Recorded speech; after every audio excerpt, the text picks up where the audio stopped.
नमस्कार, मी आहे तुमच्यासोबत नरसिंग भुरे, आरोग्य दूत न्यूज.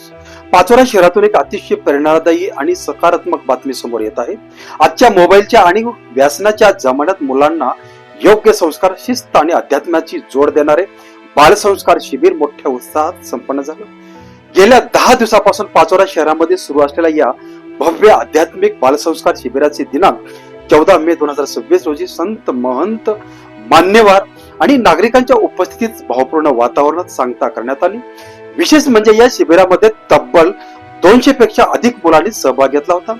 मित्रांनो, आजच्या काळात लहान मुलं मोबाईल, गेम आणि चुकीच्या सवयीकडे झुकताना दिसतात. अशा वेळी या शिबिरांच्या मुलांच्या आयुष्यात सकारात्मक बदल घडवण्याचं मोठं काम केलं आहे. सकाळी 5 वाजता दिवसाची सुरुवात व्हायची.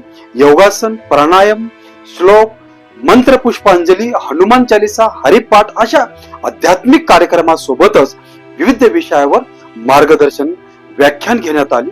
रात्री महाराष्ट्रातील नामवंत कीर्तनकारांची कीर्तन देखील आयोजित करण्यात आलं होतं. हे शिबिर गेल्या 6 वर्षापासून कार्यरत असल्याच्या लक्ष्मी माता वारकरी शिक्षण सेवाभावी मंडळ या संस्थेच्या माध्यमातून आयोजित करण्यात आलं होतं.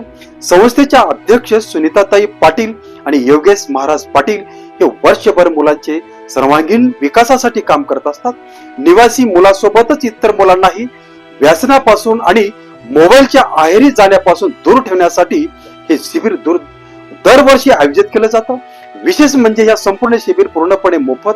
परिसरातील दानशूर व्यक्तींनी मुलांच्या नाश्ता, भोजन, थंड पेय अशा सर्व व्यवस्था प्रेमाने केल्या. त्यामुळे समाजातून या उपक्रमाला मोठ्या प्रतिसाद मिळाला.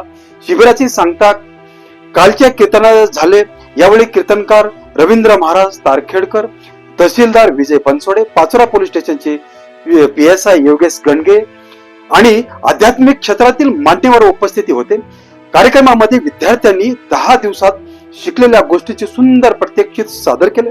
त्यानंतर सर्व विद्यार्थ्यांना प्रमाणपत्र, संस्थेचे पुस्तके आणि भेटवस्तू देऊन गौरवण्यात आलं. मात्र सर्वात भावुक क्षण ठरला तो निरोपाचा.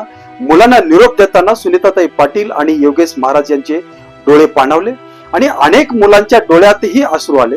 यावेळी सर्व विद्यार्थ्यांनी एक सुंदर प्रतिज्ञा घेतली. आम्ही आयुष्यभर निर्व्यसनी राहू, आई वडिलांची सेवा करू आणि देशासाठी चांगले नागरिक बनू. खरंच अशी संस्कार शिबिर या काळाची गरज बनली आहेत. कारण मोबाईल पेक्षा संस्कार मोठे आणि व्यसनापेक्षा शिक्षण व अध्यात्मक मोठे, हेच या शिबिरातून पुन्हा एकदा झाला आहे. मी नरसिंग भुरे, आरोग्य दूत न्यूज. धन्यवाद.